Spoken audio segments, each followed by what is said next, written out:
Again, Stanley was the last one to finish digging. It was late afternoon when he dragged himself back to the compound. This time he would have accepted a ride on the truck if it was offered. When he got to the tent, he found Mr. Budensky and the other boys sitting in a circle on the ground. "Welcome, Stanley," said Mr. Budensky. "Hey, caveman, you get your hole dug?" asked Magnet.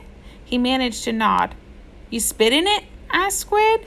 He nodded again. "You're right," he said to X-Ray. "The second hole's the hardest." X-Ray shook his head. "The third hole's the hardest," he said. "Come join our circle," said Mr. Budensky. Stanley plopped down between Squid and Magnet. He needed to rest up before taking a shower. "We've been discussing what we want to do with our lives," said Mr. Budensky. "We're not going to be at Camp Green Lake forever. We need to prepare for the day we leave here and join the rest of society." "Hey, that's great, Mom," said Magnet. "They're going to finally let you out of here?" The other boys laughed. "Okay, Jose," said Mr. Budensky. "What do you want to do with your life?" "I don't know," said Magnet. "You need to think about that," said Mr. Budensky. "It's important to have goals.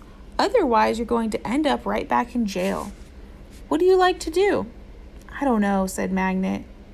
"You must like something," said Mr. Budensky. "I like animals," said Magnet. "Good," said Mr. Budensky. "Does anyone know of any jobs that involve animals?" "Veterinarian," said Armpit.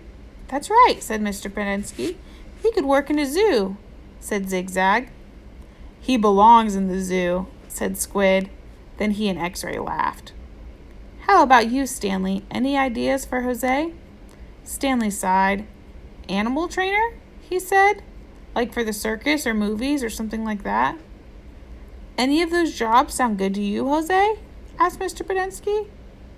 "Yeah, I like what Caveman said about training animals for movies. I think it would be fun to train monkeys." X-Ray laughed. "Don't laugh, Rex," said Mr. Budensky.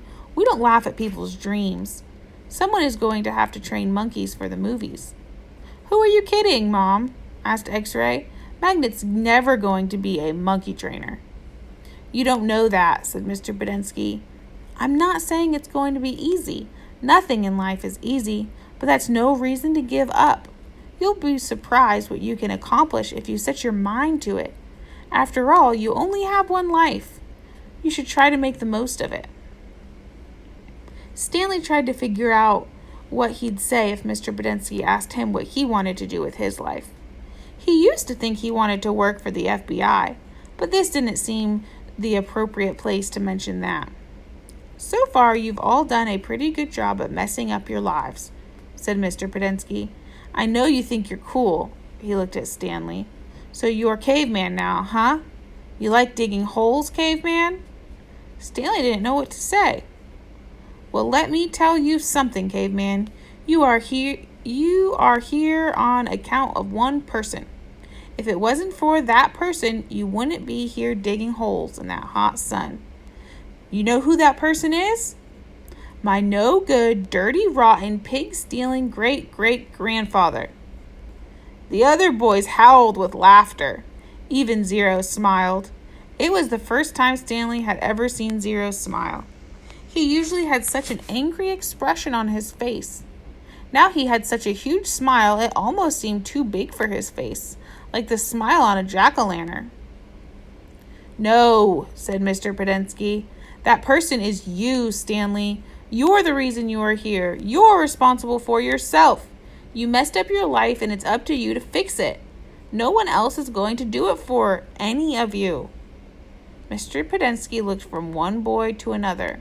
"You're all special in your own way," he said. "You've all got something to offer. You have to think about what you want to do, then do it. Even you, Zero, you're not completely worthless." The smile was now gone from Zero's face. "What do you want to do with your life?" Mr. Budensky asked him. Zero's mouth was shut tight. As he glared at Mr. Budensky, his dark eyes seemed to expand. "What about it, Zero?" asked Mr. Podensky. What do you like to do? I like to dig holes. Chapter 13. All too soon, Stanley was back out on the lake, sticking his shovel into the dirt. X-Ray was right. The third hole was the hardest. So was the fourth hole and the fifth hole and the sixth and the... He dug his shovel into the dirt. After a while, he'd lost track of the days of the week and how many holes he dug. It all seemed like one big hole, and it would take a year and a half to dig it. He guessed he'd lost at least 5 pounds. He figured that in a year and a half, he'd be either in great physical condition or else dead. He dug his shovel into the dirt. It couldn't always be this hot, he thought. Surely it got cooler in December. Maybe then they froze. He dug his shovel into the dirt. His skin had gotten tougher. It didn't hurt so much to hold the shovel. As he drank from his canteen, he looked up at the sky. A cloud had appeared earlier in the day. It was the first cloud he could remember seeing since coming to Camp Green Lake. He and the other boys had been watching it all day, hoping it would move in front of the sun. Occasionally it got close, but it was just teasing them. His hole was waist deep. He dug his shovel into the dirt. As he dumped it out, he thought he saw something glisten as it fell onto the dirt pile. Whatever it was quickly buried. Stanley stared at the pile a moment, unsure if he'd even seen it. Even if it was something, what good would it do him? He'd promised to give anything he found to X-Ray. It didn't seem worth the effort to climb out of his hole to check it out. He glanced at the cloud, which was close enough to the sun that he had to squint to look at it. He dug his shovel back into the earth, scooped out some dirt, and lifted it over his dirt pile. But instead of dumping it there, he tossed it off to the side. His curiosity had gotten the better of him. He climbed up out of his hole and sifted his fingers through the pile. He felt something hard and metallic. He pulled it out. It was a gold tube, about as long, as wide as the second finger on his right hand. The tube was opened at one end and closed at the other. He used a few drops of his precious water to clean it. There seemed to be some sort of design on the flat, closed end. He poured a few more drops of water on it and rubbed it on the inside of his pants pocket. He looked again at the design, engraved in the flat bottom of the tube. He could see an outline of a heart and the letters KB etched inside. He tried to figure out some way that he wouldn't have to give it to X-Ray. He could just keep it, but that wouldn't do him any good. He wanted a day off. He looked at the large piles of dirt near where X-Ray was digging. X-Ray was probably almost finished for the day. Getting the rest of the day off would hardly do him much good. X-Ray would first have to show the tube to Mr. Sir or Mr. Podensky, who would then have to show it to the warden. By then, X-Ray might be done anyway. Stanley wondered about trying to secretly take the tube directly to the warden. He could explain the situation to the warden, and the warden might make up an excuse for giving him the day off, so X-Ray wouldn't suspect. He looked across the lake towards the cabin under the 2 oak trees. The place scared him. He'd been at Camp Green Lake almost 2 weeks, and he still hadn't seen the warden. That was just as well.